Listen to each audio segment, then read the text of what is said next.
Hello students, आज का हमारा टॉपिक है thermoregulation in homeotherms, poikilotherms and hibernation.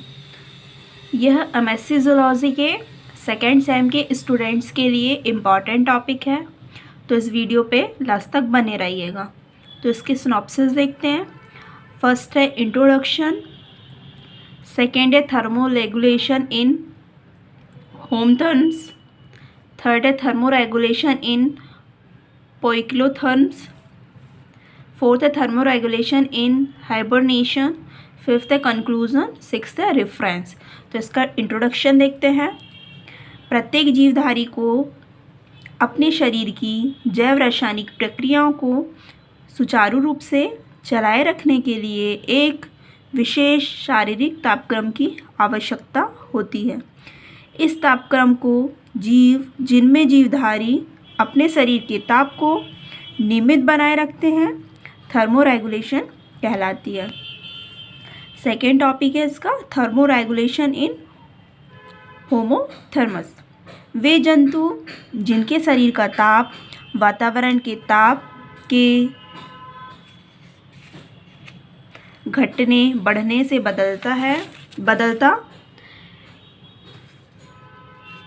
बदलता नहीं है,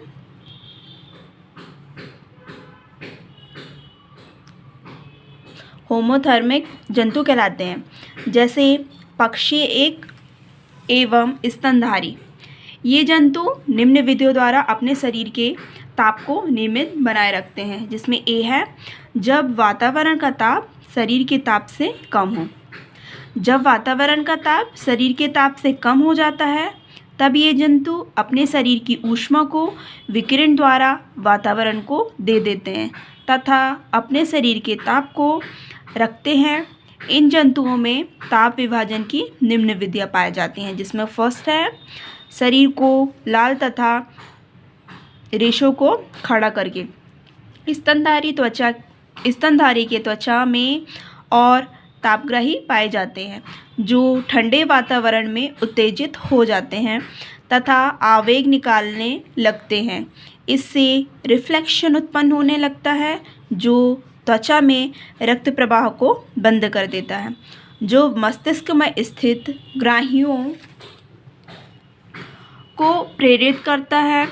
अंत त्वचा को रिफ्लेक्शन भेजे जाते हैं, जिससे बाल तथा रेशे खड़े हो जाते हैं, जो अवरोध पर्व का कार्य करते हैं। सेकेंड, रेशे की बहुत मोटी परत द्वारा। ध्रुवीय एवं आर्कटिक क्षेत्रों में रहने वाले जंतु अपने चारों ओर रेशे की मोटी परत शरीर में मौजूद ऊष्मा को नष्ट होने से रोकते हैं। थर्ड है धमनियों व शिराओं का मोटा जाल बनाकर। जलीय जंतु जैसे सील, व्हेल के सिरों पर धमनियों तथा शिराओं का मोटा परत पाया जाता है, जिससे शरीर की ऊष्मा धमनी रक्त से सिरा रक्त में पहुंच जाती है। इस प्रकार शरीर की ऊष्मा नष्ट होने से बच जाती है। नेक्स्ट है त्वचा में वसा का मोटा स्तर बनाकर। जलीय जीव जैसे व्हेल, सील आदि जीव टर्मल वसा का मोटा स्तर बना लेते हैं, जो जंतु के लिए मोटी परत का कार्य करती है। बी है इसका जब वातावरण का ताप शरीर के ताप से बहुत अधिक हो जाता है। जब वातावरण का ताप शरीर के ताप से बहुत अधिक हो जाता है, तो ये जंतु ऊष्मा को प्राप्त कर लेते हैं तथा इस ऊष्मा को निम्न प्रकार से स्पष्ट करते हैं। इसमें फर्स्ट है बाल तथा रेशों को त्वचा की सतह पर चिपकाकर।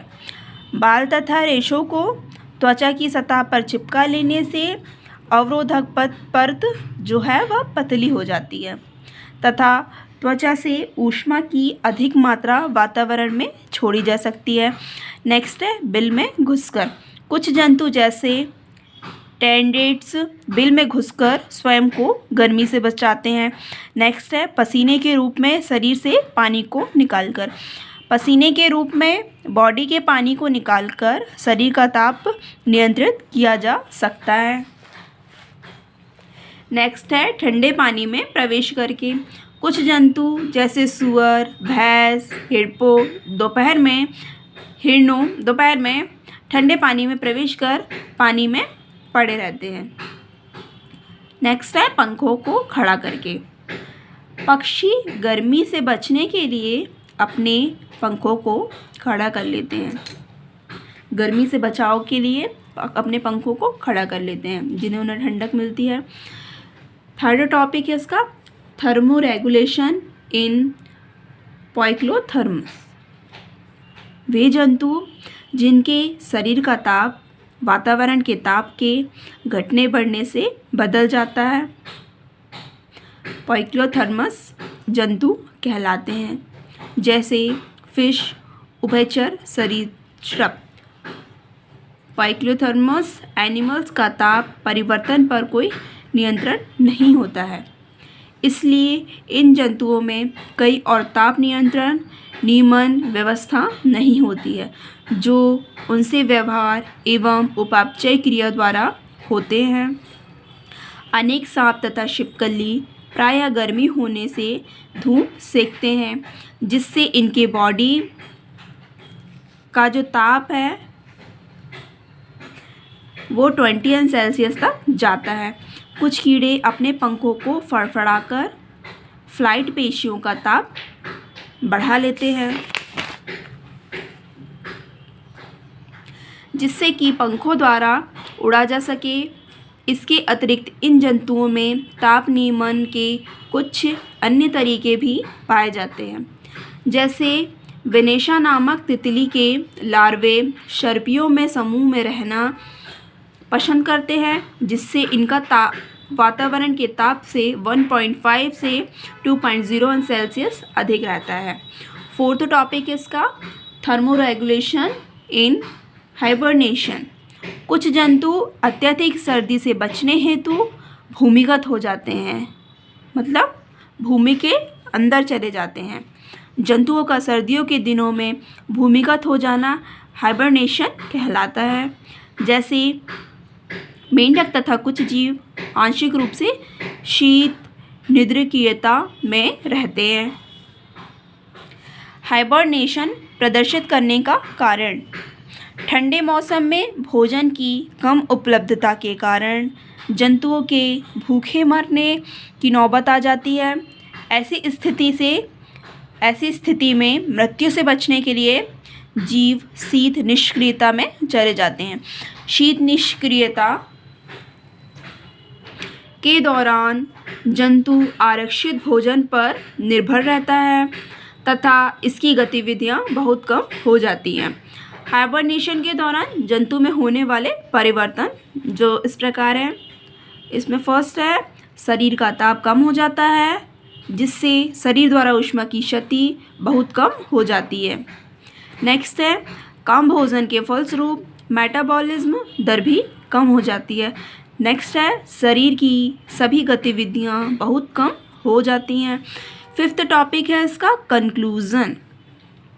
अतः थर्मोरेगुलेशन वह प्रक्रिया है जिसके द्वारा जीव अपने बॉडी के ताप पर नियंत्रित या नियमन बनाए रखता है। जैव रासायनिक अभिक्रिया सुचारू रूप से चलती रहती है, अर्थात प्राणियों के जीवित रहने के लिए ताप नियमन जो है बहुत इम्पॉर्टेंट है। सिक्स्थ टॉपिक है इसका reference. Comparative animal physiology by Prossers and Brown. अगर आपको ये वीडियो पसंद आया हो तो प्लीज़ वीडियो को लाइक करें, शेयर करें एवं चैनल को सब्सक्राइब करें एवं इस चैनल पर जुड़े रहिए। Thank you.